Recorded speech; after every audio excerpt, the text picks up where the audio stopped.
Night had fallen on the Pacific island and the US ships were busy unloading equipment and armor for tomorrow's attack on the airfield. Thick jungle separated the airfield from the beach, and the US knew that the Japanese might use the cover of night as an opportunity to counterattack.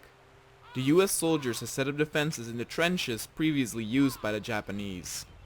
It was difficult to see because of the darkness, but at least the Americans knew what direction the Japanese would come from. A group of Japanese were approaching the US defensive position. The group was not large enough to retake the beach, but the Japanese officers ordered the attack nonetheless. Before reaching the Americans, the Japanese had to cross a small river out in the open. They would be easy targets for US mortar fire. But the Japanese had several mortars on their side as well. The Japanese had reached the river and waited for the command to attack. Some of the Americans spotted the Japanese in the open and started firing. As expected, the Japanese took heavy casualties when trying to cross the river.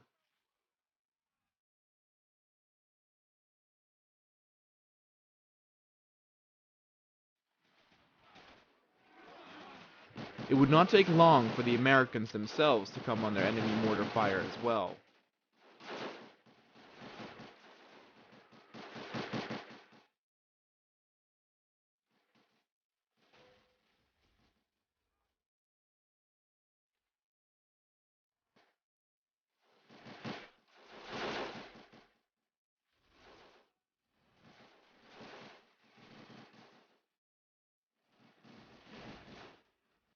The Japanese desperately ran into the jungle to find cover amongst the foliage, but many got mowed down by machine gun fire or mortars.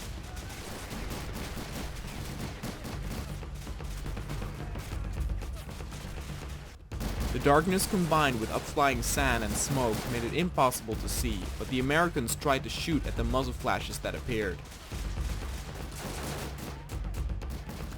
The US mortars were hitting the targets fairly accurately, but the Japanese had spread out, so only a few got killed at a time.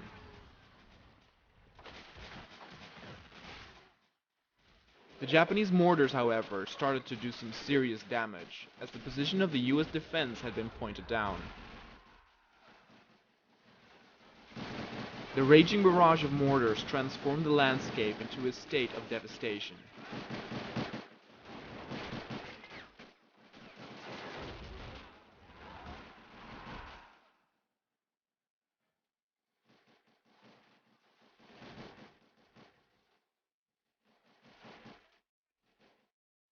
Fire continued to be exchanged, and though both sides took casualties, the Japanese lost significantly more men.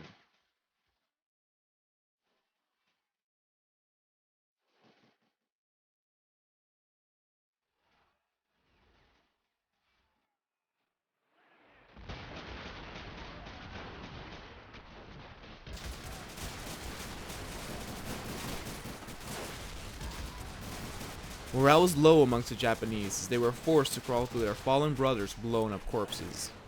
Regardless of enemy mortar fire, the American defense was able to hold, and the Japanese officers gave the order to retreat to the airfield.